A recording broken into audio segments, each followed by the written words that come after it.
to give orders and to lead 2 gunboats of the Union Army as they made their way into South Carolina.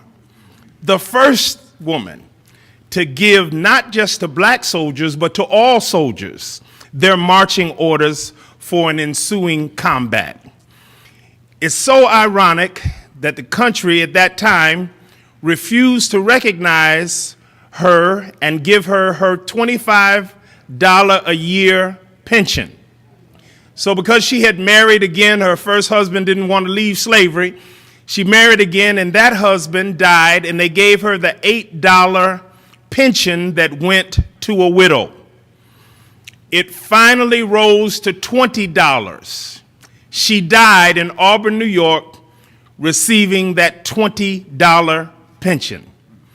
That is why it is incumbent upon us, Congressman Cummings was helping to lead the fight to make sure that Harriet Tubman would be on the $20 bill.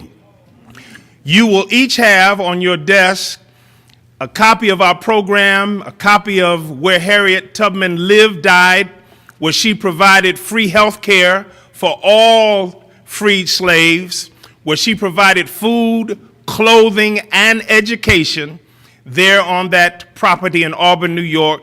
You see some of the property highlights. We encourage you to come and to join us for the next pilgrimage.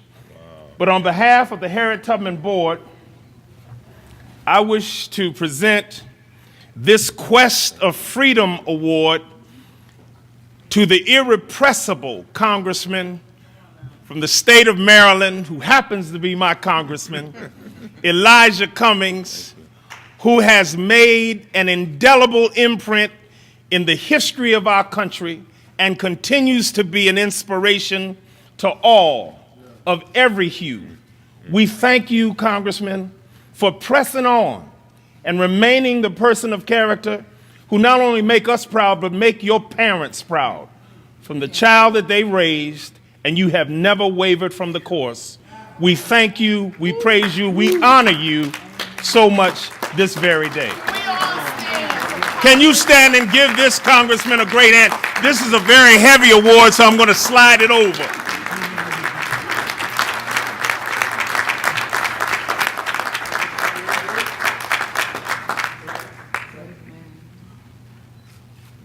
Thank you so Sweetheart, much. will you come here? Give me. Karen, get right next to him. Thank you. If everybody can slide down, Thank you. slide down just a little bit, have you right in the middle. And I must add, Mrs. Proctor is here. Our First Lady. Right here, 3, 1, 2. All right. Last one with you right here. 1, 2, 3. Not last one. All right, we got it. Yep, a few more. Okay, come back. 1, 2, 3. All right. Thank you very much. thank you, I'm going to sit this here, we have your box. And Congressman Cleaver, you were the chair of the caucus at the time when this whole process began, and we want to thank you for your leadership as Yes. well. Thank you. Thank you. Let me just say one word real quick. I want to thank all of you for this award. As the bishop was talking, I could not help but think about my mother, Yes, yes. who was a preacher and a former sharecropper with a 4th grade education. And I was thinking about how a person can live their life in such a way that their aspirations inspire us to be the best that we can be and do great things. And I got to tell you, I just appreciate the fact, I appreciate the honor, but I appreciate something even more. I appreciate the fact that you all realize how significant our history is and that we have to preserve it. Other than that, you know, when we die, it's like we were never here. And in this time, Bishop, I thank God for what you all are doing. We're going to get that legislation moving, and I am truly, truly honored. May God bless you. Thank you so much. All right, Thank now. you so Thank you. much. All right. Thank you. Thank you all. Thank you, Madam First Lady. All right, now. Thank Well, y'all looking sharp. Thank you, Congressman. Yeah. All right now. You have a great office. Oh, thank Just a you. great office. Thank you so much. Thank you. Now we're gonna. You can skip your welcome with the IRS people. Right. If you want to. Yeah. Give me the thing. We are. What we're going to do this morning is we're going to. That's not it. That's not it. That's the thing. The thing. Come on. There we go. Thank you very much. We one of the things that we were. First of all, I want to thank Congressman Cleaver for his tremendous leadership. He is a man of the cloth first, and I mean, he's of all the members of Congress, he has got to be one of the top 2 or 3 that I look up to, and he has consistently made it clear that we must be guided by the man who sits high and looks low. And I appreciate him, and I really mean that. And one of the things that we talked about in pulling this together today, we tried to figure out what do we want to do, what would be most important. And there is, we said we're going to break it in 2 parts. One, we wanted to deal with some of the tax implications for our churches from a bill that was just recently passed that's going to have a tremendous impact on churches. And we didn't want you all to be caught off guard. Amen? Come on now. As a son of a pastor, I realize one thing. You can be a preaching machine, but if you can't run a business, you got a problem. That's right. And so we wanted to bring that information to you. And then the second half of what we'll be doing is addressing the issue of voting. We all realize that we're in a very, very difficult time, and we want to make sure that we are doing all that we can to make sure that we turn this situation around. And we can do it. So I'm going to introduce our tax experts. Reverend Cleaver, did you want to? Okay. So we're going to have Mr. Arnold Williams and Mr. Eric Hall of IRS. Come on up. And Mr. Abrams, Joel Abrams. These, Mr. Abrams and Mr. Williams are accountants who deal with these issues on a daily basis. They represent a number of churches in the Baltimore area. And so we want you all to be aware of what is going on. And so we are ready to begin. Who's going to go first? I think I'm up first. Okay, we're going to have, first of all, Mr. Eric Hall, and he is from IRS. And please listen up, please. So good morning. Can you all hear me out No. there? Okay, let me move this a little closer and I'll talk a little louder. Is that better? There you go. Okay. Well, first off, let me say, normally as an IRS employee, when I stand in front of a group of people, there's usually a little bit of anger, maybe some pitchforks. So I'm glad to see such a friendly crowd out here this morning. So far, yes. We'll do our best to keep it that way. My name's Eric Hall. I've been with the IRS for 31 years now. And so if you were ever interested in the effects of long-term exposure to the Internal Revenue Code, this is it. In December 2017, Congress passed the Tax Cuts and Jobs Act, and most of you have probably heard of it referred to in the press by the generic name of tax reform, and it's been described as the biggest change to the nation's tax laws in the past 30 years. So let me start by pointing out what all of us already know. Tax law is complicated. And unfortunate corollary to that premise is that it takes a while to digest the full effects of changes. We've got more lawyers than there are minutes in the day. I looked that up before this coming here today just to make sure, and that actually is true. We have more lawyers than there are minutes in the day at the IRS. And we're working hard to produce the guidance that taxpayers need as quickly as possible. Nonetheless, we don't have all the answers just yet. It's going to take a while. As religious leaders in our community, I'm sure that you have some questions about how tax reform will affect your organizations. And the Tax Cut and Jobs Act did, in fact, include several provisions focused on tax-exempt organizations. I think there were a total of 5. As of today, the only guidance on these tax reform provisions that the IRS has issued for exempt organizations relates to unrelated business taxable income. And that guidance is in the form of an official notice called Notice 2018-67. You can find that on the IRS website, irs.gov. And if you've never visited the IRS website, I'll give you a shortcut to get there. Go irs.gov/tax reform.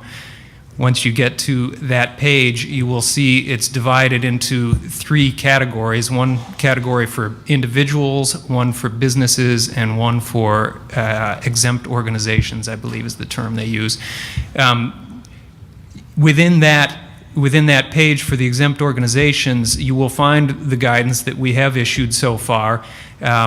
There are several other types of tax-exempt organizations that are covered in that page that already have some guidance on it, tax-exempt bonds and other sorts of things totally unrelated to your charitable work. But you will also find a link to this Notice 2018-67. That notice discusses and solicits comments regarding various issues arising under Section 512, which requires an organization subject to unrelated business income tax with more than one unrelated trade or business to calculate unrelated business taxable income separately with respect to each trade or business. That's a big mouthful, so I will read that again for you, and I apologize. The tax code, like I said, is complicated. So the Notice 2018-67 discusses and solicits comments regarding various issues arising under Section 512, which requires an organization subject to unrelated business income tax with more than one unrelated trade or business to calculate unrelated business taxable income separately with respect to each trade or business. So the key point there is that this is not final guidance. This is an idea that the IRS has put forward, and we are requesting public comment on how it might affect you. Mr. Hall, hold on. Some of you all, if you're me, if I'm you, I'm a little confused by what he's saying. Okay, good. Not good, but I try to think like my audience thinks. What we're going to do, I want you to understand that the accountants are going to break down a lot of what he is saying. Am I right, Mr. Abrams? Yes. Okay, good. And Mr. Williams? They're going to break it down. He's kind of giving you the technical pieces. But in the meantime, Mr. Hall, if you could kind of break it down so that if you're a pastor, how it affects them. Because I want them to be real clear when they're dealing with the IRS, okay? Thank you. All right, thank you. I'll try and... Yeah, do your best. But then I want the accountants to come back and clean it up, all right? Yes. All right, now. All right, thank you for that. Yeah.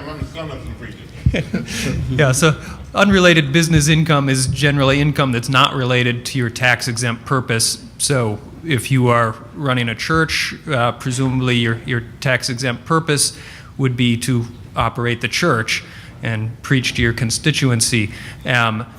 You might have some business operation that's bringing in money to help support the church, but it's totally unrelated to church activity. And so that would be what the IRS calls unrelated business income. Is that a fair description? Hi, and Gerald Abrams. I'm going to jump in so can relate the unrelated business income to your church or organization. Every church, just about every church and every organization has unrelated business income, but you're exempt. One of the major things that you do is rent out your facility, your halls in your church, and you have rent them out for receptions, for weddings. That money that you collect is unrelated business income. You may have a facility where you have a lot that's next to a college or a university, and you rent that lot out. That's unrelated business income. The reason why you do not file a tax return for unrelated business income, which is a 990T, is because you're renting out real estate. Because you're renting real estate, that's an exception that you do not pay taxes on. So there's a number of things that you do in your church with the rental. You have sales. You may have dinners in your church or fundraisers. That's unrelated business income, but then there's a number of rules that state why you do not pay taxes. One is that those activities are run by volunteers. The other is that let's say it is a dinner and you have food or pies or cakes, those are donated items. So that's another exemption. And another exemption is because you do this for the convenience of your members or your staff. The other item on unrelated business income would be that Eric mentioned is when you may have two activities going on. Let's say that if it was taxable, you had a catering going on at your church organization, and you also had another activity. I'm trying to think of another one that you would have besides the catering. But you have two activities going on that are unrelated business income. In the past, and it's mainly for other organizations of church, what you would do, you could net the income and losses from both and come to a bottom line for if there's any taxable income at the bottom.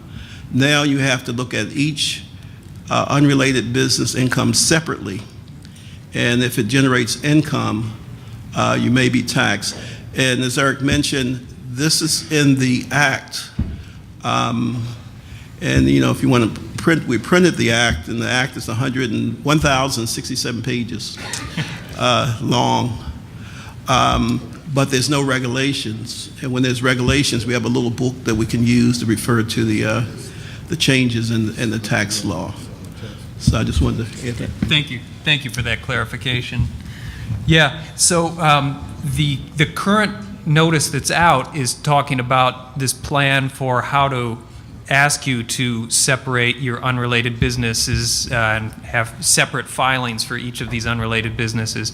And as I mentioned, this is a proposal, and there is a public comment period. That public comment period is open through December 3rd. So I encourage everyone who might be affected by that provision to take a look through the notice, and if you have comments, submit them. We are most effective in administering the tax code when we get public input from you to help make sure that this works for everybody. There are other provisions in the Tax Cuts and Jobs Act that focus on tax-exempt organizations. As I mentioned, I think there's a total of 5. When guidance is available on those other provisions, it will be posted in the same location. That's irs.gov/tax reform. And I believe the one other that most people seem to be interested in at this point has to do with parking spaces as it relates to unrelated business income. I don't have any details on that because we have not yet issued any guidance on it. However, when that guidance comes out, it will most likely take a similar form where we outline what the statute requires and how we anticipate implementing the statute, and then ask for public comment so that you get a chance to respond to what our plan is. Let me just kind of amend what Mr. Abrams said, and we apologize. We probably should have done this at the beginning. This is law. The Congress of the United States passed this. Now, neither Congressman Cummings nor I voted for it. There was no what we call regular order where legislation is introduced and it goes through committees and then it gets marked up and it goes to the Rules Committee. This was never done that way. It was brought to the floor after they finished writing it at 3 a.m. in the morning, and about 8 hours later we approved a 2,000-page document. Now, as I said, we didn't vote for it. It was pushed out on America. It's a $1.4 trillion with a T, $1.3 trillion tax cut for rich people. Now, how are they going to pay for that? They had to look around for ways in which they could pay for Donald Trump to get a tax cut. And I remind you, this is not the IRS speaking. This is me. They don't get involved in politics. They just do the numbers and stuff. So when they did this, remember Donald Trump went out to meet a bunch of rich people, came to the White House, and he said, "I just made all you guys extremely rich." Now, to pay for it, they looked around and they did all kinds of things. And one of the places they looked is the place that no politician has looked since the founding of the nation, and that was to churches. That's right. And so what we're doing here now is telling you what was approved by Congress already, signed by the president. Now the IRS, like all of the agencies, have to clarify everything we've done, and they do so through what's called a comment period, where you write, you send information or however you want to communicate. I had a meeting in Kansas City with all of our pastors, and they all wrote protest letters, which we're submitting for the comment period. Now, hopefully, you have a little. Is that clear as mud? That was good. Okay. All right. I'm sorry. Go back. And now again, let me just say, all of the tough and bad talk, the IRS has nothing to do with it. That's me. Okay. I got one more thing. I assume, Mr. Williams and Mr. Abrams, that you all talk about, one of the things that concerns a number of pastors is that whole idea of now you have to, if you got a volunteer, you got volunteers coming to do the various types of ministries or whatever, that you now have to give, say that they earn, if they're using a parking slot or they get lunch. Can you talk about that, how that affects them? And also talk about the fact that they changed the deductions with regard to the short form. And so because people will be using the short form, they will begin to look at they're not doing all their deductions. So your church contributions, they get lumped, they're more encouraged to do the short forms. And if they see that, well, it doesn't make any difference whether I give the church $2,000 or give them $500, and I'm not going to get any credit for it anyways because I'm doing the short form. I just want you to just talk about that generally, Mr. Williams. Okay. All right? So this is Honor Williams, and just before we go into some of the areas that the congressman just brought up, I really want to bring everyone's attention to a little-known rule within the tax code, and it's basically a limitation on Internal Revenue auditing a church. And I think that that's a very important point that we should always realize, and for Internal Revenue to be able to audit a church, it must come from a high-level treasury position, and it have to give the church a period of time to respond before some examination can be started. In addition, if the church has a CPA or other representative, Internal Revenue must first talk with the representative or the CPA under a power of attorney to make certain that the item of concern is detailed. What that does is give the church an opportunity, I'm going to call it, to push back or to demonstrate how a certain matter is not up for examination. One final point that's very important is that a church is not required to file a tax return. That's extremely important for you. A church can volunteer to file a tax return. And if we were your accountants, we would recommend that you not volunteer to file. However, if you have this unrelated business income, there is then a tax return that is required.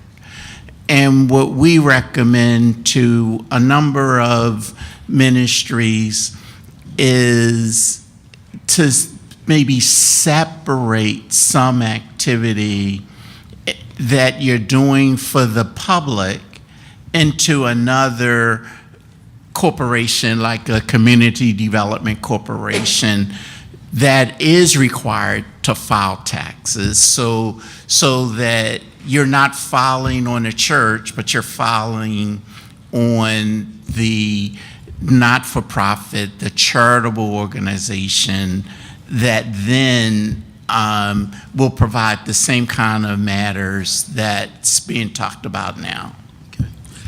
Okay. I'm going to talk about the parking. The item that brought up the discussion, have the discussion going, that have brought the churches into where they are now, that they may possibly have to file the 990T to report income and pay at the 21% tax rate. There's been in the old tax law, and it's still in the current tax law, there's a fringe benefits that are called excludable fringe benefits. And with these excludable fringe benefits, in the old tax law, they were not included in the income of the employee, and the employer could deduct them on their tax return. In the Tax Act, what was changed, the employees can still receive these fringe benefits, but the employer cannot deduct them from their taxes. So then there had to be, I guess, an equalizer or money raiser to say, what do we do about nonprofit and churches? And what came about was these benefits that you're giving to your employees may now be subject to taxes, and you file the 990T. The one item I want you to remember that the parking lots fall under is called qualified transportation fringes. Reading from a page from the Act, this is what it says the qualified transportation fringes includes. It includes qualified parking, parking on or near the employer's business premises, or on or near a location which the employee commutes to work by public transportation, transit passes, van pool benefits, and qualified biking commuting reimbursements. So if any of those expenses your organization has, they are now would be subject to taxes, and you would file a 990T. Now, in the adoption of the exclusion, there was a word that was a phrase, and I don't know when the regulations come out how this would come in play, but the Senate amendment was accepted when in the bill, and there's one phrase in there, and it says, the provision disallows a deduction for expenses associated with providing any qualified transportation fringe to employees of the taxpayer, and except as necessary for ensuring the safety of an employee. So that one phrase makes me think that if you're paying parking for an employee, and you have them in a safe place because you require that employee to work late at night, and you're concerned about their safety, that could be an exclusion to pay taxes. But until the regulations come out, we don't know exactly how that's going to be worded. I'm going to jump to another matter Congressman Cummings had mentioned, and that is the standard deductions. And you probably all heard the changes in the standard deduction, but with the increase, just about doubling, what that would mean is employees that your members who wait to get their contribution statements on January, and they look at them very carefully. If they see a check missing, they'll let you know, because they want every amount that they gave to the church on that contribution statement, so they can take it and use it in their tax preparation. What they probably haven't realized, but they'll realize when they go and get their taxes done this year, that they may not need that tax contribution statement, because now more people will be using the standard deduction. So you have for the singles, under the old law, the standard deduction was $6,350. Now that's doubled to $12,000. For married couples, it was $12,700, and now that's $24,000. So with the other changes in the tax law, many people will not, probably will not itemize.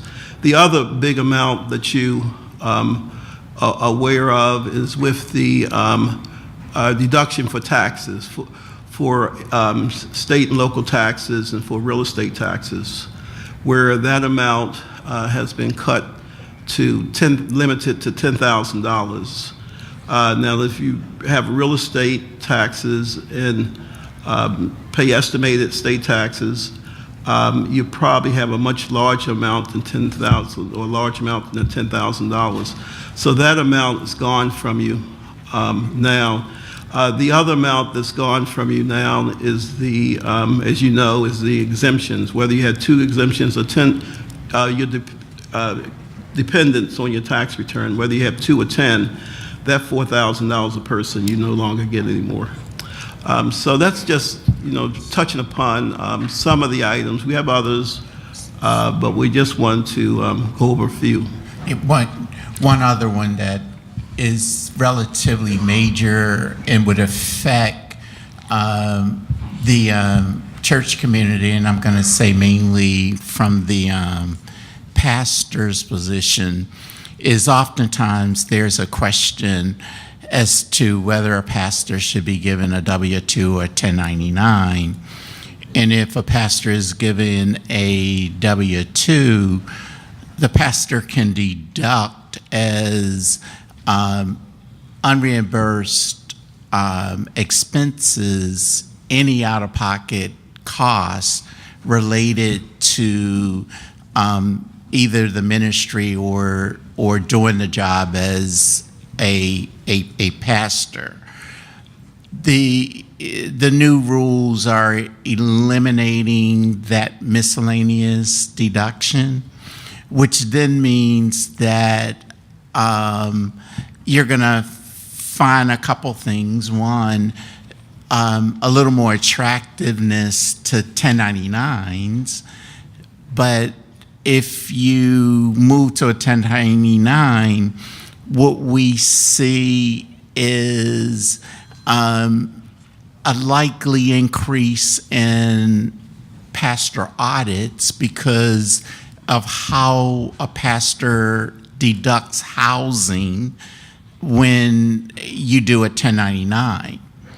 And so we think those rules are very important. And speaking of housing, in late 2017, there was a court case where a judge ruled in the Wisconsin courts that a housing allowance should not be a deductible expenditure. Now, for pastors, that a housing benefit is greater than a wage benefit because it's not subject to taxation. So if you start playing with throwing out the housing allowance, the impact on the church is the church would have to pay a higher wage level to make a pastor income neutral. So there are a couple things that we think are very important to keep an eye on as it relates to the Wisconsin judge. That rule is not yet a nationwide rule. And hopefully and prayerfully, it never will be. And in 2018, we recommend that the church continue to do the same thing that they're doing as it relates to pastoral compensation. 19, you have to pay quite a bit of attention as to the appeal of that decision that came out in 2017. Let me, I was going to. Because we have two significant pieces of our of agenda today, suffice it to say, there have been some changes, and this is me. There has been an attack on the Church of Jesus Christ through the tax bill. First time ever we have to. I pastored the same church, longest serving Methodist pastor in the country at the same church, 37 years. And all 37 of those years, I received a housing allowance, which I paid no taxes on. Hopefully you guys picked that up. So we believe that we needed to share that with the church community, and you need to communicate to your member of Congress. Although, as I said, this is already passed, but the rules are now being written for how this is going to actually function, the rules by the IRS. So if there's one question that someone needs to raise, we ask you to do it succinctly. Yes.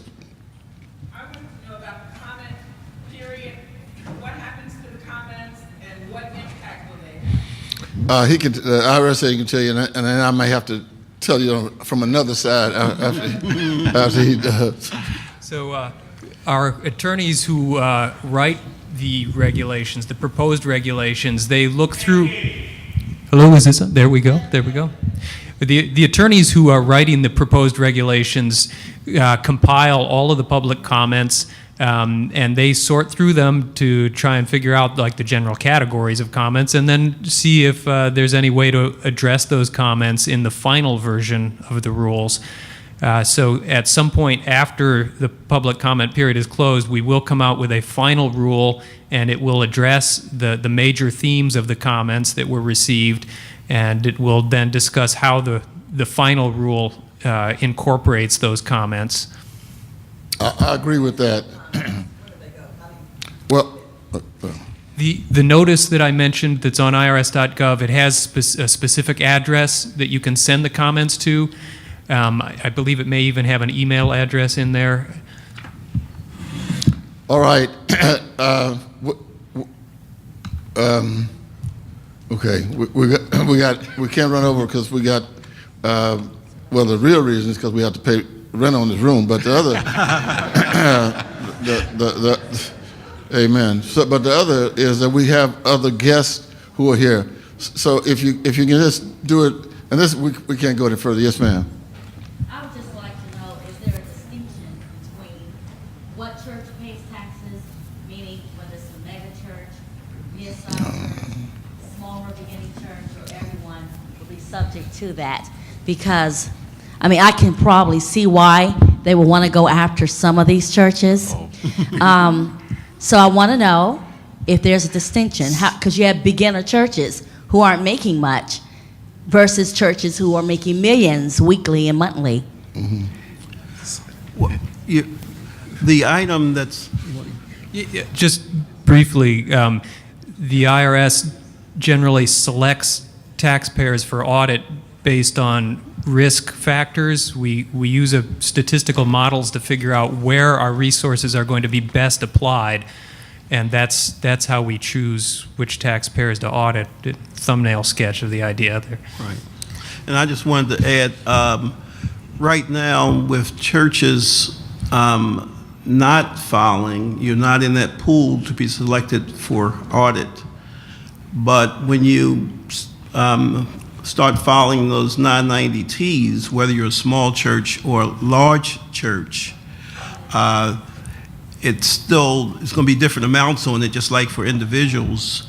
But what will happen, Internal Revenue can look at these and, as was just mentioned, can determine, well, we need to look a little closer to this return. I don't know if that's going to happen or not, but can you think of it, if you do file a 990T, now your books are open to Internal Revenue. And especially when it comes to unrelated business income, because now what they're going in there to look for is there any other unrelated business income that's not on your tax return? So that's why this is such a big issue. I mean, if you file a return and pay 21% on a couple $1,000s, that's not the biggest issue. The issue is now you filed a return that can be audited and open your books up to Internal Revenue. Amen. But hopefully by that point you've reported everything correctly anyway, so it wouldn't matter, right? Yeah, if your pastor gets an airplane, no, this is not a joke. This has happened, and because I was called to get in the middle of it, helping this particular church.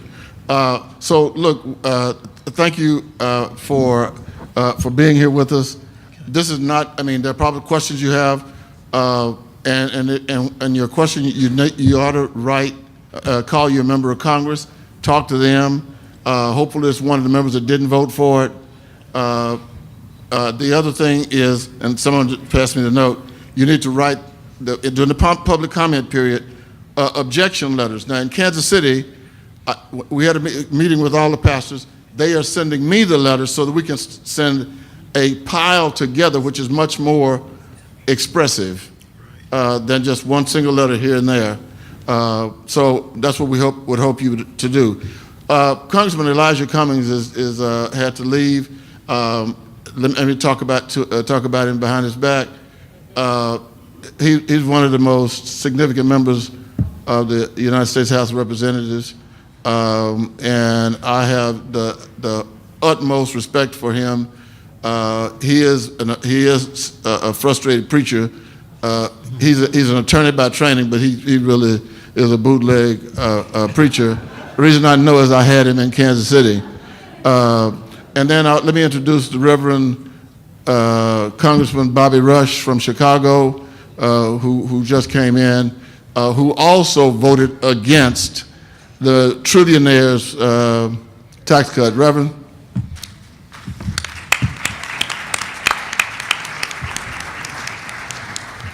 And we wanted to thank our guests, Mr. Hall, Mr. Williams, and Mr. Foster for coming. I know there are some additional questions, but we have to unfortunately move the program because we only have the room for a certain amount of time. So I'm going to ask if Dr. Barbara Skinner and the next group would move up while I invite to this platform Ms. Edna Kane Williams, Vice President of Multicultural Marketing for the AARP. Appreciate it. I need you to sit there. She's going to go before. That's Edna. Yeah, he just start now? No, that's fine. Just put it in the tank right side. He just did. So should I just start? May I ask your name? Edna. Edna Kane. I don't think I have it. Okay. Got kind of messy. Morning. I trust that I may have a few AARP members in the house. Okay, there's always a few. There's actually usually a lot. Something to be proud of. But I'm really proud to be here this morning in partnership with Dr. William Skinner to talk to you about voter engagement, voter turnout for the midterm elections. So very, very serious topic. AARP, we have 38 million members. I'm very proud of that. Of that, 5 million are African American members. We're a nonpartisan organization, so we don't take sides in terms of political parties. We take sides in terms of the issues. Our lead issues are preserving, maintaining, growing Medicaid, Medicare, Social Security, the kind of programs that our community depends upon. And I'm here to tell you, and you'll hear more, the midterm elections that we typically don't turn out for are vitally important. Vitally important to you, to your family, to your mother, to your grandmother. We are really losing ground. Households are losing money. Households are losing the ability to leave a legacy to children. You have to, I trust that everyone in the room is a registered voter. I would hope that that's a given for all of us. If you're up this morning, you're here in the convention center, you're motivated, you're engaged. But I personally have several members of my family who are not registered voters, and in fact are fairly adamant about it. They have their reasons. I want to, in closing my brief greetings, encourage everyone to talk to people about whether they're registered and whether they intend to vote. Because it's also not just important to register. People have to vote. People have to vote. And so AARP has launched a major initiative around getting people out to vote. And one of the key ways we know we can do things in the African American community is to work with churches. I've been in my position at AARP for about a decade. I'm now Senior Vice President.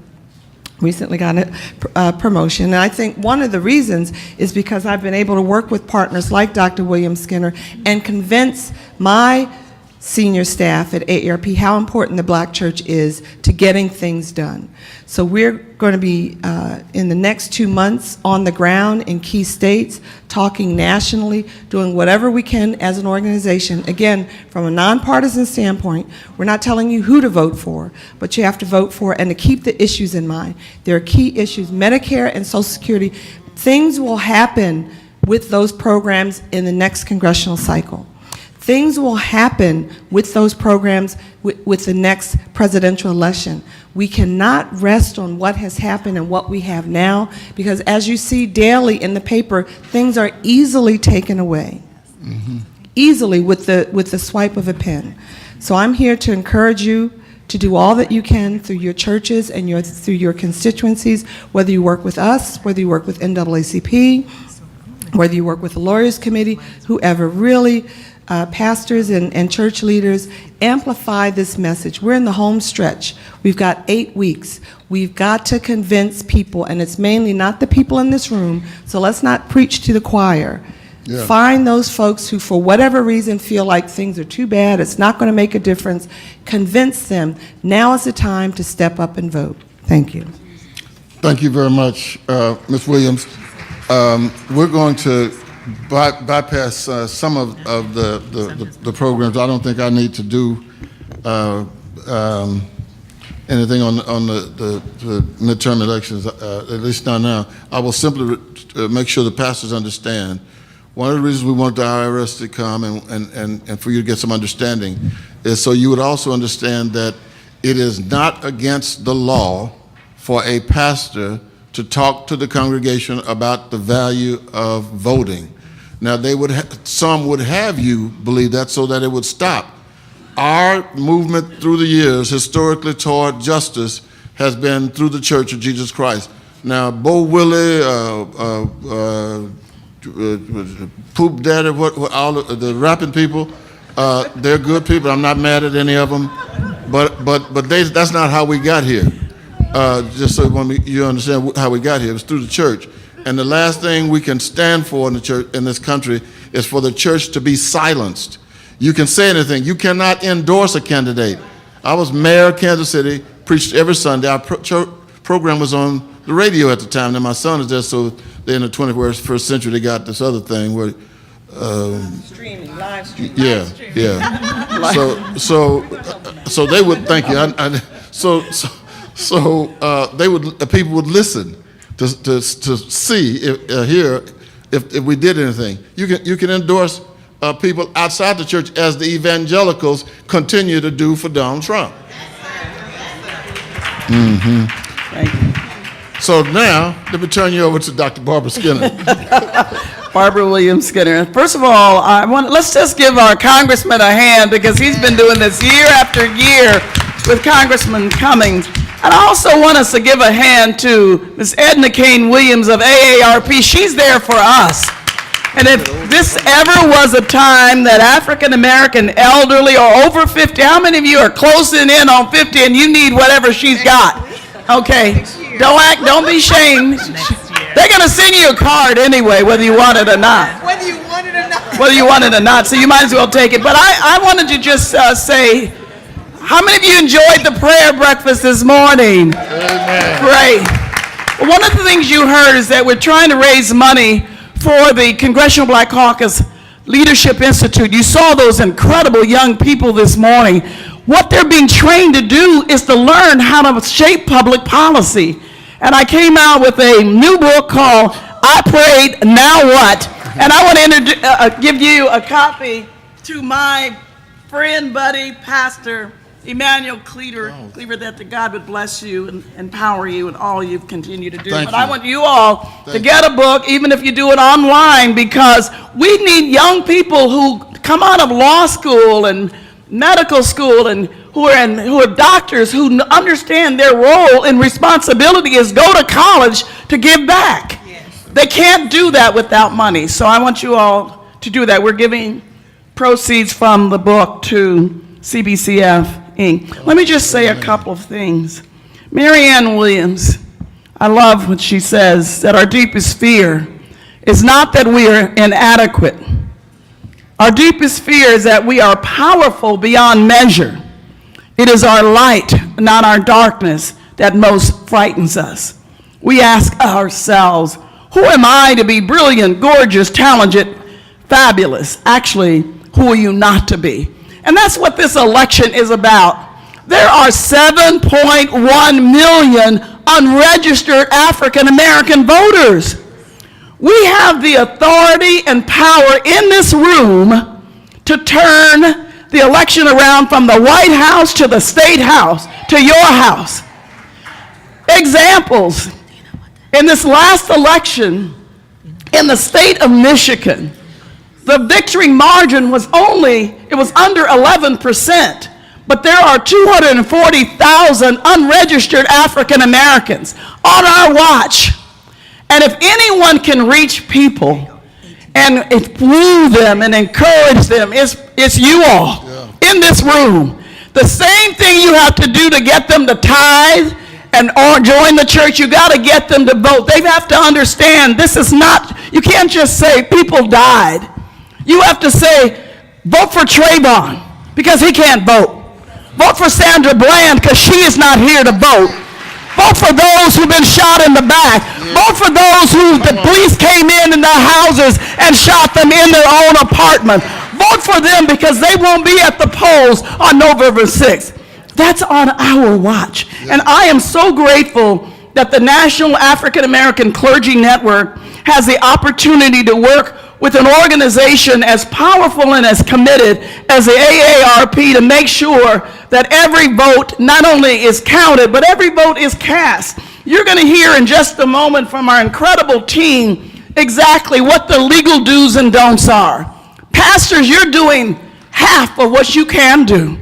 Marcia Johnson Blanco from the Lawyers Committee is going to talk about that. We are sitting on our power. And I'm also excited that Ettore Rignall, who's here. Now, any of you remember when we were trying to get African Americans registered for the Affordable Care Act? Yeah.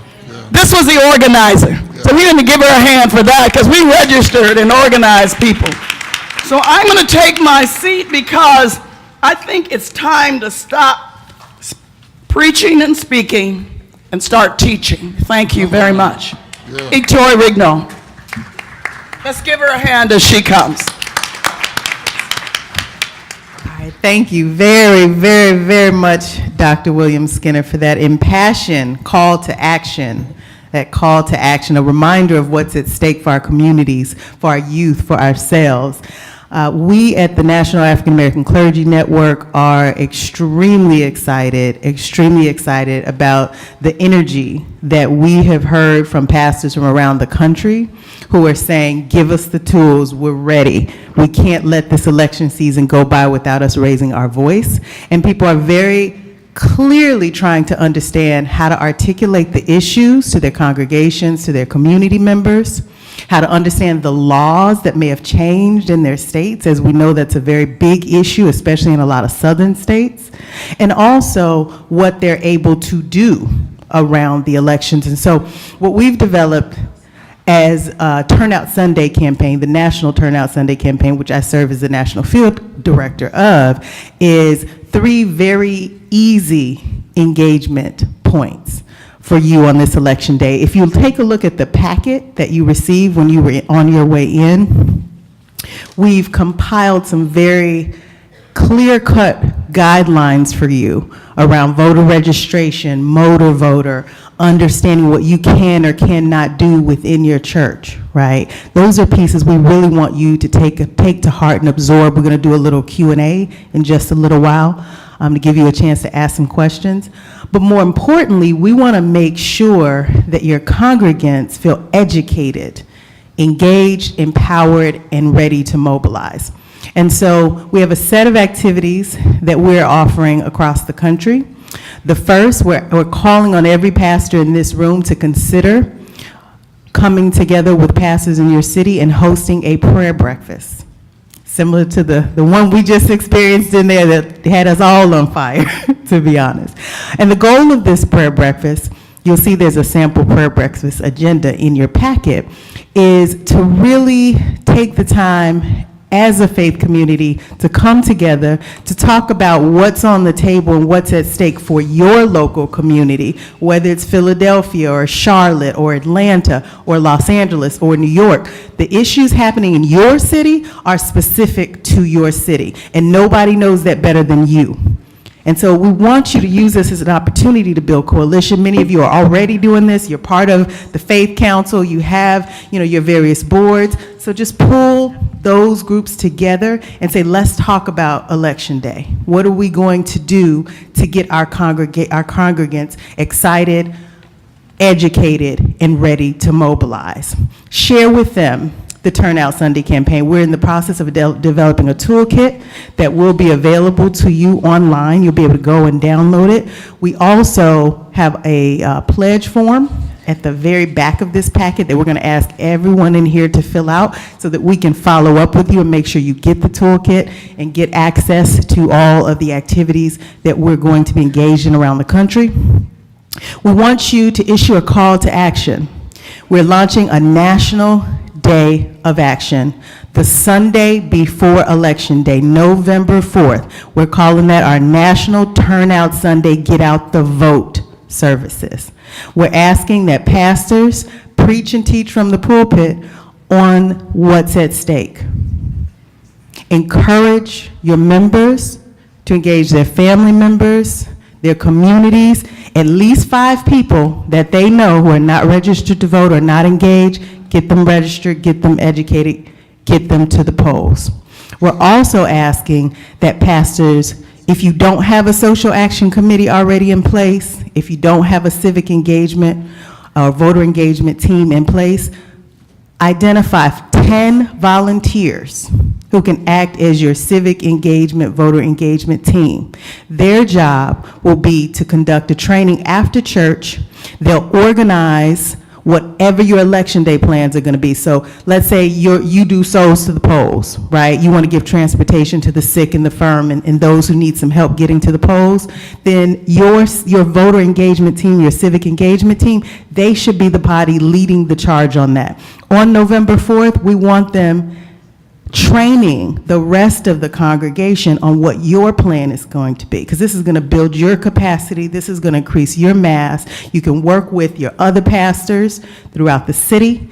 You can work with other allied organizations, maybe labor unions, partner organizations, PICO. I know there are tons of organizations that are out there doing civic engagement work, so it's a wonderful opportunity to lean into the resources that they'll bring to bear.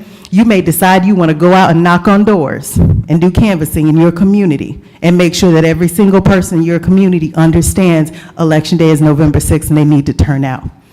Okay? You may decide you want to do phone banking from your church. You can set up a phone bank, get a few mobile phones, get your membership list, and call through that list. Touch base with some of those people you haven't seen in a while. Make sure they're registered. See if they need a ride to the polls. Make sure that they know where their polling place is. Make sure that they know what the registration requirements are.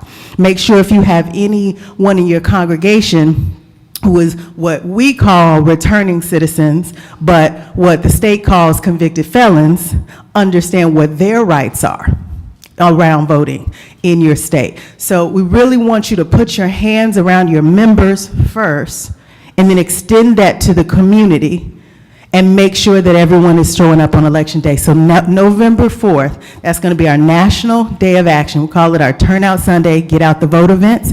You can develop it however you need to for your local church. We will support you. We have a team that's going to be active around the country that'll be available to help you, to help plan your prayer breakfast, to help plan your November 4th Turnout Sunday events.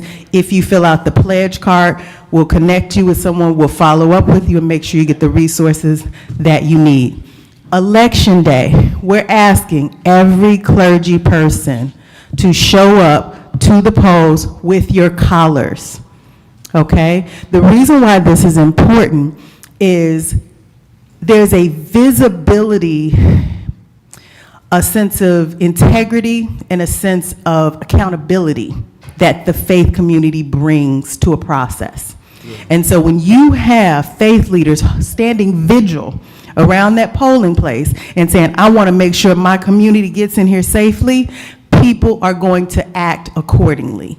because they understand that there's some community accountability. So that's a national action that we're suggesting and encouraging. A lot of other faith communities are utilizing that as a powerful tool. You can come together, you could do a prayer vigil, do a preaching, teaching service, whatever feels right for you and your collaboration in your local city. So those are our 3 activities coming up. October, host a prayer breakfast. And that's really your planning meeting to get other pastors on board with November 4th, Turnout Sunday. Get your volunteer team together. Make sure that there's a training happening after service so that your members are educated, engaged, and prepared. Election day, let's show up in force and show them that the faith community is here to support fellow community members on that day. So with that, I'm going to say if everyone could take out the last page of your packet, it says Turnout Sunday Pledge Card. And if you could just take a moment and fill that out. And as I shared, we've included the sample prayer breakfast agenda that gives you just an idea. You obviously don't have to follow this to a T, but it's just, to give a little structure to your meeting. And we also have a sample Turnout Sunday service plan. So it just gives you some tips. You could do a sermon, a study circle. You can make sure that, the voting dates, time, locations, all those things are important. You can implement the friends and family plan. Take 5 friends and family to the polls. Designate your volunteer team, transportation to the polls. You could even have weekly absentee voter application completion sessions so people don't have to show up on that election day if they turn it in ahead of time, and then get that in the mailbox for them. We have another great activity that a pastor of ours brought up. Why not include a voter registration card in your membership application? I think it's actually Dr. Freddie Haynes in Texas who does that, Friendship Baptist West. So that way, every time you get a new member, register them to vote. Put a stamp on it, mail it off. There you go. It's a very simple, ongoing activity. Have voter registration forms in the sanctuary or within the church so people can access it. Have your absentee ballot forms also in the church. Make these things constantly accessible. The Turnout Sunday Toolkit, which will be full of ideas. We'll have sample social media posts for Facebook, for Twitter, for Instagram. We'll have tips for engaging young voters. We'll have sample sermons that you can pull out, sample scriptures that you can use to help guide your scriptures, as well as a breakdown of many of the key issues that we are facing as a community to help you develop talking points and to provide educational materials. We'll also have a list of all the voter registration dates and deadlines in your state, as well as the voter registration process and any specific laws that you need to be aware of, or at least will point you to the best place to find that information. Partner up with local sororities, fraternity, HBCUs, civics, community organizations, labor unions, co-host your event, make it even bigger. And then most importantly, we want you to share a praise report about your event at 2018 Turnout Sunday at gmail.com, which is right on here on the form. Every time you all engage in an activity, please let us know, because we want to be able to celebrate you and celebrate the activities you're engaging in. On November 12th, we plan on doing a National Turnout Sunday praise report call, where we will be inviting all the pastors who have been involved in our activities throughout this season to share with others what they've been doing, what the impact was, and we want to make sure that all of you are recognized for your hard work. So with that, if you can take a moment to fill out the Turnout Sunday cards, our team in the back, led by Mr. Harold Gist, will come around and collect them from you. And I'm going to kick it over to Marcia Johnson Blanco from the Lawyers Committee to talk about the do's and don'ts. And I can take your question now, or we can do it after. What do you prefer? We can do it now. Yeah. Can you give me an electronic way to register? Yes, we will. Do me a favor, fill out the Turnout Sunday Turnout Sunday form. We're building the website, which is where you'd be able to do that. It's not active yet. So that's why I'm saying if you fill out the form, We'll email you as soon as that's launched, which should be in the next couple of weeks. But there will be an electronic way for you to submit your reports, download the toolkit, all of that. But we just don't have it ready just yet. She's saying register to vote. Is there Oh, I'm sorry, register to vote or register for the campaign? Oh, yes, Okay, yes, sorry. that's okay. The website's just not ready yet, but we're almost there. The students at Howard University, American University, and other universities in Washington have to go back home to vote, or can they vote in Washington? That's a really good question. I don't know the DC rules, but If they are, and this is a very important Yes. question because you can get indicted for trying to vote twice. If a student comes here from Kansas City to Howard University, they either have to vote absentee back in Kansas City, or they have to register to vote here in the district. Is anybody confused? You cannot be registered in two places. in two places. It's not a good look in Orange. That's actually a really, really good question because that comes up a lot for students. And each state has different laws around that because some states say if you're in a place, you have to be in a place 9 months out of the year before you can register to vote. I think New York has some laws like that. So we have a website that Marcia is going to share with you that will give you very specifics. It's called 866 Our OUR Vote, VOTE.org. You can go onto the website, click on your state, and all the state-specific guidelines around voting, the laws, all of that will be available to you, and you'll be able to print those forms out and share them broadly. All right. Any other questions? Oh, I see a hand back there.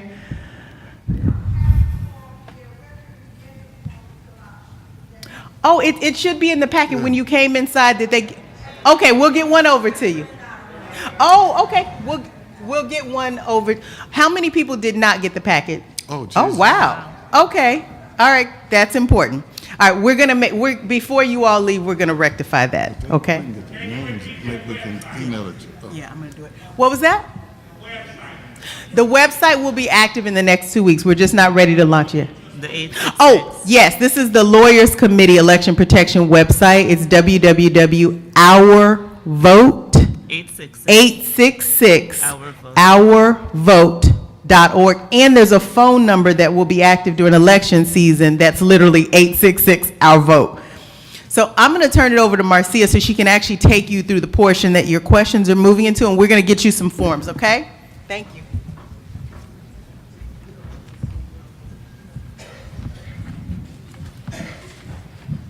Good morning, everyone. Good morning. It's really fantastic to be with you here this morning. What I want to talk to you a bit about are the do's and don'ts. Those of you who have the packet, you should see a list there in the packet of sample campaign tools and resources, do's and don'ts on political activities for churches and pastors. And as Congressman Cleaver stated a few moments ago, there's a lot you can do.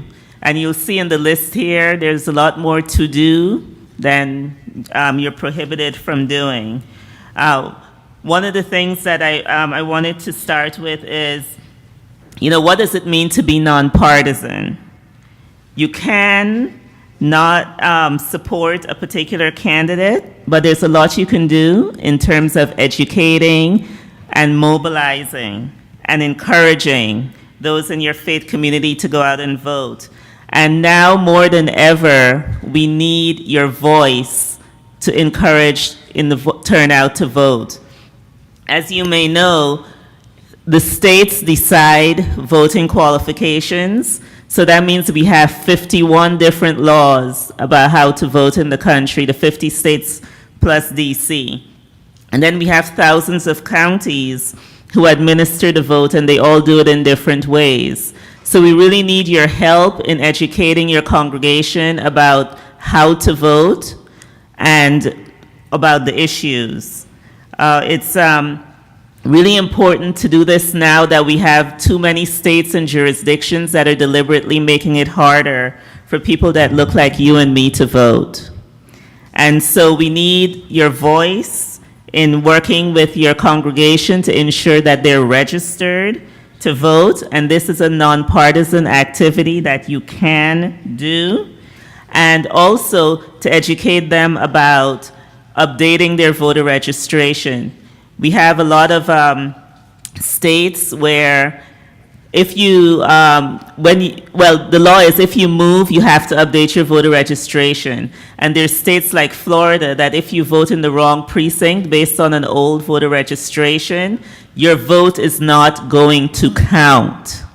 So it's really important not just to register voters, but also to give them the information about updating their voter registration. We recently had a Supreme Court decision, Husted versus APRI, that says you can start removing people from the voting rolls for failure to vote. Okay? And so it's not only important to register people to vote, but to encourage them to verify their voter registration so there are no nasty surprises when they show up to vote and find out that they had registered once, but they're no longer on the voting rolls. You can also engage candidates. You can invite them to talk about their issues. However, as a congregation, you cannot endorse the candidate. It's really important. You want to invite them, survey them, question them, but do not endorse. Okay? In terms of information about the voting process, I just wanted to take this opportunity as we talk about the do's and don'ts to lift up some issues that I really need you to share with your congregation about the voting process and things to pay attention to. What are the rules related to casting an absentee ballot? What are the deadlines? Do absentee ballots have to be notarized or not?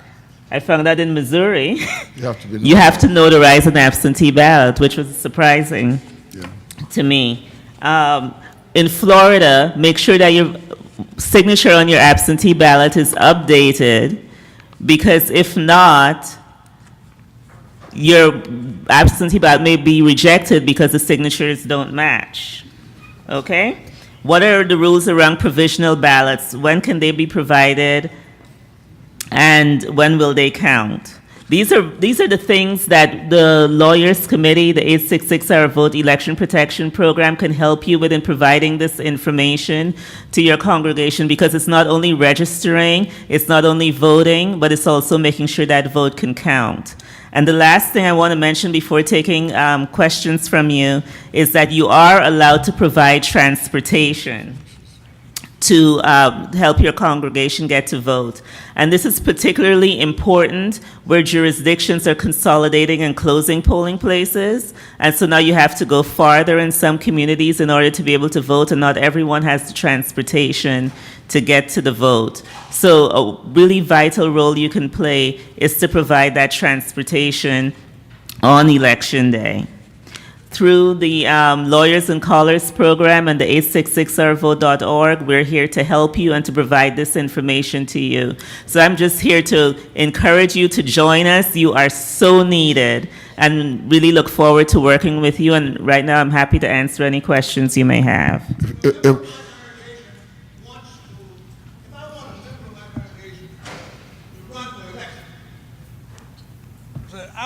I say to that person, would you run? Do I have to tell him on which party would I be partisan? To tell him whether I want him to run as a Democrat or a Republican? No, do not do endorse. that. You cannot speak out on behalf of a particular party. No, don't do that, Reverend. Look, I know there's some other questions, but we have the chair of the Congressional Black Caucus Foundation here, and I'd like for her to come up for a moment, and then we'll come right back to the question. And Reverend, the question you just asked is something everybody needs to understand. The chair of the foundation, Congresswoman Sheila Jackson Lee of Houston, Texas. Thank you very, very much. I think I have been joining the Honorable Elijah Cummings and the Honorable Emmanuel Cleaver at this faith meeting for at least a decade, and I think you need to give both of them a rousing applause. They have been persistent. I can't hear you. I know that you, yeah, I can't really hear you. Can't really hear you. I am just going to take a moment, first of all, to thank all of the presenters. Jim Clyburn has been constant on this issue of dealing with this contrary, very contrary, tax scheme, help nobody, and give me all the money bill that was passed. And I'm wearing my hat as the Congressional Black Caucus Foundation chair, and the words that I say are policy, but I am also saying words, stepping out of my role as CBCF chair and being a member of Congress, because we fought heavily against this tax scheme. So that's the congressperson speaking. But what we did say is that any policy issue that we can help you with, foundation and otherwise, working with you as a 501c3, we will be available in the context of the work that you can do. But let me be reminded, because I just saw on the table the tribute to Elijah Cummings and the story of Harriet Tubman, the story of Sojourner Truth, and the story of Frederick Douglass.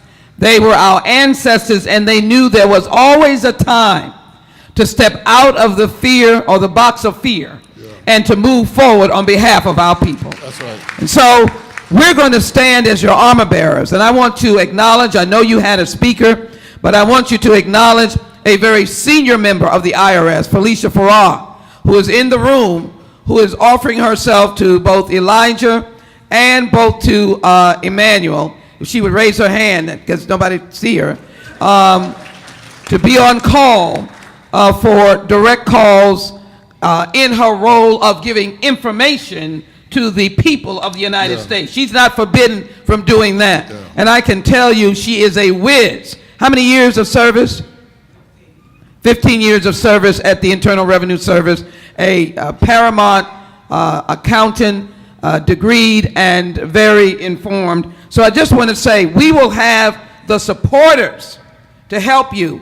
But let me finish on this note, as I said, in the name of Frederick Douglass, Harriet Tubman, and Sojourner Truth, who said, "Ain't I a woman?" There is a time when we realize that there is no power without struggle. This whole effort may be a struggle. It may be a mountain to climb. It may be hard for your parishioners to say, why? But all I can say to you is to tell them that the power they give is not for themselves, but for the grandchildren and great-grandchildren and others, just like Kunta Kinte said, all those years they kept telling his story. And I hope that we will tell our stories, that in 2018, we rose up and voted, and we worked, because there is no power without struggle. God bless all of you. God bless this great organization. God bless the United States of America. Thank you, Congressman Cleveland. Thanks. All right. So we did unfortunately run out of packets. Wonderful problem to have. I'm so glad that everyone's so excited that we ran out. What we're going to ask, those of you who have forms you've completed, please turn it in at the sign-in desk as you leave, the desk outside the room. Those of you who did not get packets, there's a sign-in sheet where they're going to ask for your name, email, and state. We will email you the packet today, so you'll have it today. You'll be able to, you can either just, you can just respond to the email because it's going to come from our Turnout Sunday email account. Respond to the email, we will get you logged in and you will be on the campaign. Okay, thank you. All right, questions. All right, questions.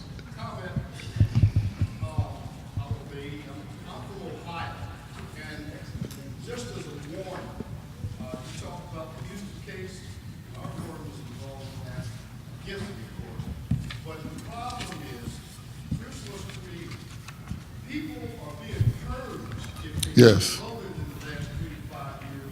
And then the same thing in some other states.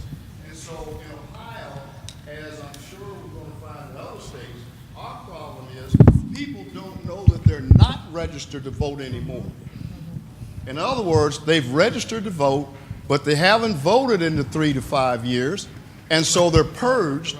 And so unless they go and re-register, they can't vote. but people don't know that they're not registered. Right. And it is a serious issue. Yeah, thank you. Thank you very much, because they're trying to purge the rules in some other ways that may not be as wholesome. This is legal. They can purge you if you haven't voted in a few years. So in the churches, you can ask them any Sunday if they're not going to raise their hands. Like I said, our pastor, they're not going to lie. They don't consider it a lie, but it is. But so you can say, anybody here moved in the last 3 years and haven't changed their address? Nobody's going to raise their hand. But you can have a voter registration form out there for them, just say this as soon as the benediction has been delivered, come and get these forms. Okay, so we now are going to give you a chance to ask questions. Yeah, and I would also add that they can call, encourage your congregation if they have any questions about whether they're registered or about the voting process. They can call the hotline, the Election Protection Hotline at 866-OUR-VOTE. We can also help them to look up their voter registration to make sure that they're still on the rolls, because it's really important, because of this Supreme Court decision, that people verify their voter registration before going to the polls on November 6th. Yes, ma'am. I want to comment also on that. I'm from Georgia, and what we do, we have everybody check their voter registration status prior to the deadline. Exactly. Yes, that's very good. Who your congressman is, who are you vote, even down to the school level. Yes. You need to know that when you go to vote. So if you pull your voter identification thing, in Georgia, we just go in with our first initial, our last name, and the county that we live in, our date of birth, and everything comes up forward. Now, I don't know if that's the same in every state and every county, but that's the way it's done there. Then, once you find that out, you are on. If you don't come up and you're not registered to vote, and it's before the deadline, you re-register. That's all you have to do. And then you know you can vote. Thank you. All right. Questions? Yes, hello. Good morning, everyone. My name is Masi Pula Sotole. I'm originally from Zimbabwe, but have been in the DC area about 15 years. And my question to the panelists and also to the audience, I'm curious. Can you speak to? I'm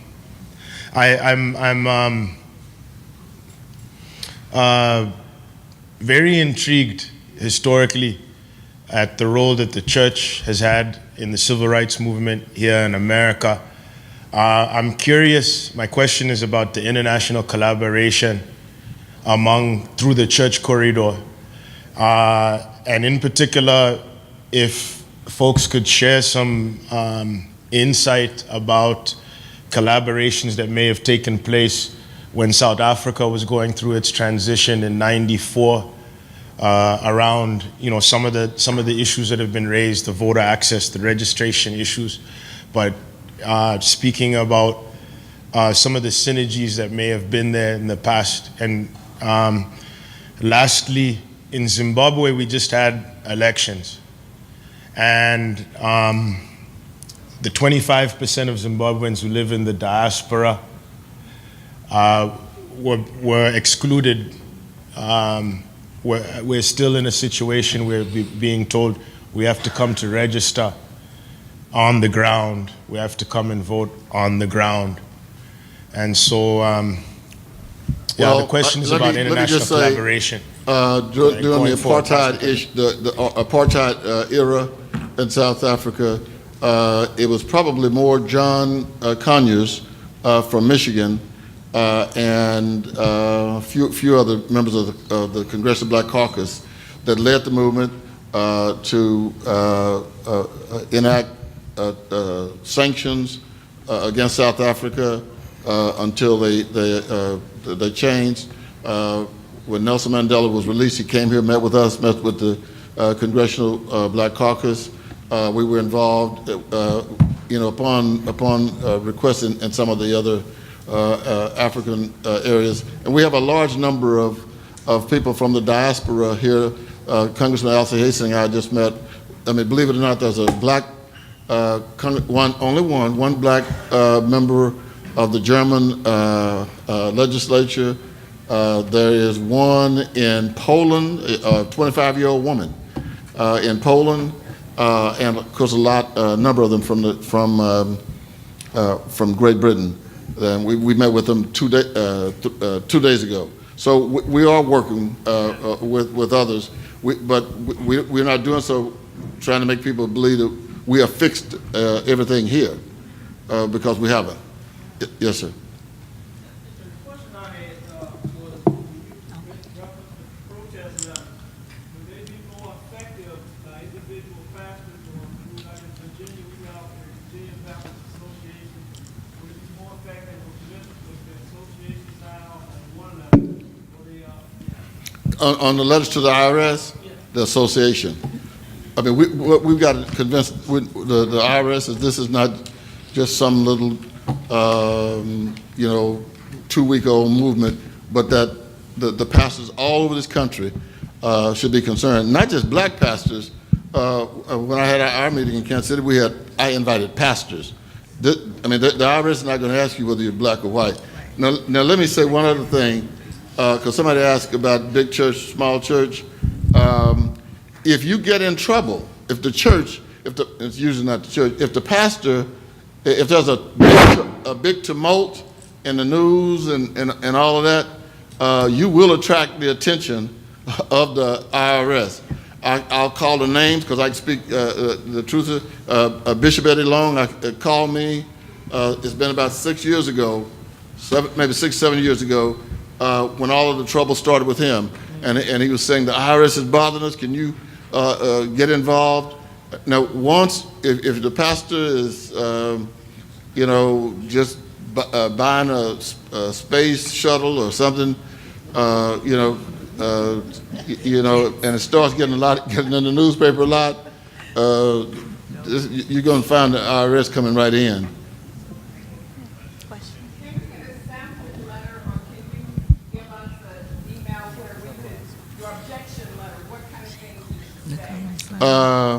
We have an objection letter, but I don't have it here with us. Can we? Email, yeah. Yeah. If you sign one of these forms, we can share email so Okay. we can receive it electronically. We can get that today. And yes, ma'am. Thank you, sir. Good afternoon, all. I have a quick question for you. I just need to know how close to the election date does the Board of Election have to receive your absentee ballot? And also, what is the last date to register to vote in the midterms, or does that change from state to county? But they may want to, it differs state to state. Yeah. Yeah, as I mentioned, every state has its own rules. And so that's why if you go on the 866ourvote.org website, we have state-specific information. Yes, sir. I noticed in the prayer breakfast there was a code that was given out for Uber to give a discount or to give back money to the CBCF. Is there any negotiation to extend that into the voter turnout so that we can mobilize our churches and members? We can take it out of the social economic funds to sponsor. That's a great idea. Oh, wow. That's an excellent idea. Yeah, that was my idea that you. Okay, Yeah, Congressman Cleaver, that's an idea. excellent idea. We need to get Uber on the line. Thank you. We Thank need you. to talk to Uber and Lyft. Yes. That's an excellent idea. I can guarantee you we're going to do that. We've been talking to wonderful. them about providing rights. That's very good, Cleaver. Yes, ma'am. I'm Reverend Shirley Harrington from Jackson, Mississippi. Okay. But I just assumed the position of co-chair of Faith-Based Initiative for National Baptist USA. Yeah, amen. Suggestion, we have had National Day of Bishop Prayer. Young. We do it at 12 noon on Election Day. Can we make that an hour at 12 noon that we all pray before we all go to the polls? That's Yeah, we an can- we excellent can- idea yes. for Election Great Day. idea. Oh, that's an excellent idea. I love that. We thank you. I wanted to say to my brother from South Africa that Zimbabwe, that most of our denominations are international, Yes. global. My denomination, African Methodist Episcopal Zion Church, since hundreds of thousands of dollars to your country. And we have mission work there. And you will recall that when Nelson Mandela was freed, our marching song became their marching song, We Shall Overcome Someday. That's right. And so we have that connection with your people. So we are a global church, international church. Domestic, yes, but also international. Thank you. Thank you. Any other questions before we do the business? Yes, sir. Yes. Is it possible for us, I don't know if there's anyone in here who's already taken notes, especially when it comes to the tax to churches. We saw a lot of people that were actively paying attention. But is there any way for us to get the notes about that tax part that we talked about earlier? So for all those, especially who have signed up to be a part of the day of action and those sorts of things. So when we email out, can we also email out the information about the tax conversation? I think we can do that, but we can't probably get that today because the accountants and the IRS they're already gone, and I think we want to make sure that when we give you that information that's 100% accurate. But if you've signed up, then what we can do is follow up this week because you're going to need those to talk to your congregation or at least the officers in the church. Yeah, we will do that. Make sure you stand up outside. All right. Now, somebody. I see. Here's somebody. Here I am. Yes, ma'am. All right.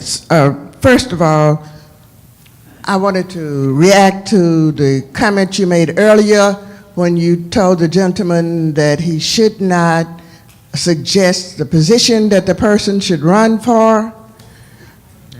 The party.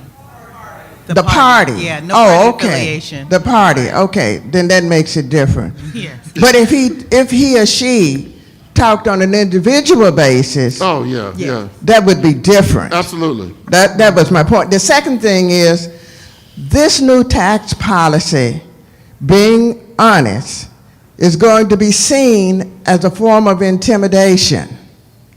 So many pastors who have already been reluctant to get involved in encouraging their congregations to register to vote would be even more afraid now. Yes. We can't solve that problem on this floor. But the reality of it is that somehow or another we have to continue to tell them that they can encourage people to vote until they're blue in the face. Yeah. You just can't tell them who to vote for. But it will be seen as a form of intimidation. No question about it.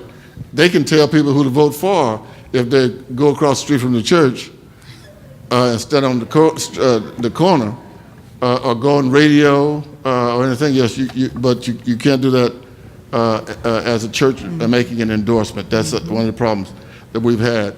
Let me first of all thank all of our panelists. First of all, Ms. Williams from the AARP. And when I get old enough, I'm going to join, and I'm going to encourage all of you when you get old enough to join. I got a card. It was a mistake, so I sent it back. We want to thank Dr. Barbara Skinner, who is a longtime friend of mine and a longtime worker in the vineyards. So we want to thank her for all the work she's done. Ms. Itor Original from the National Field Coordinator from National Voter Turnout Project. Ms. Marcia Johnson Blanco, Lawyers Committee of Civil Rights. The church still has a role as we leave. Do not come to the conclusion that the church does not have a role, especially the black church. And if you look back, people say Dr. Martin Luther King was the leader of the civil rights movement. That is not true. He was the president of the Southern Christian Leadership Conference. Yes. But if you look at those folk back there who were critical people involved, Reverend Martin Luther King, Reverend Ralph Abernathy, Reverend C.K. Steele, Reverend Fred Shuttlesworth, Reverend Joseph Lowry, Reverend Andrew Young, Reverend Benjamin Hooks. So the church is still powerful. Yes. And we still need to do it. People get upset. lady's taking her son to the grocery store, and she told him, she said, "Now, boy, when we get to this store, I don't want you doing what you usually do, start asking me to buy Everything. chocolate chip cookies. So just hush up. Don't say a word. If you say something, if you start asking us for something, I'm going to tell your daddy as soon as we get back, and he'll take care of you." So the mama is pushing the buggy, the cart, and the little boy sitting in the cart, and he's quiet. Now she goes down the aisle where the chocolate chip cookies are, and he's just put his hands over his mouth. He says, "Oh, Lord, I know I can't go through here easily." He put his hands all over his mouth to keep from saying anything. And he was just hoping that she'd get some chocolate chip cookies. She passed right on by. So as they got to the checkout counter, he realized that all was lost, that life as he knew it had ended. No chocolate chip cookies. But he had been going to church all his life as a little boy all the way up, and now that he was 5 years old, he realized that he had listened to the preacher. So as she's getting into the checkout counter, he stands up in the cart, sticks his arms out like he's seen his preacher do, and he says, "In the name of Jesus, somebody bring me some chocolate chip cookies." And people all over the store were coming in, giving them those chocolate chip cookies, because there is power still in the name of Jesus. There's joy in the name of Jesus. There's hope in the name of Jesus. You are now dismissed.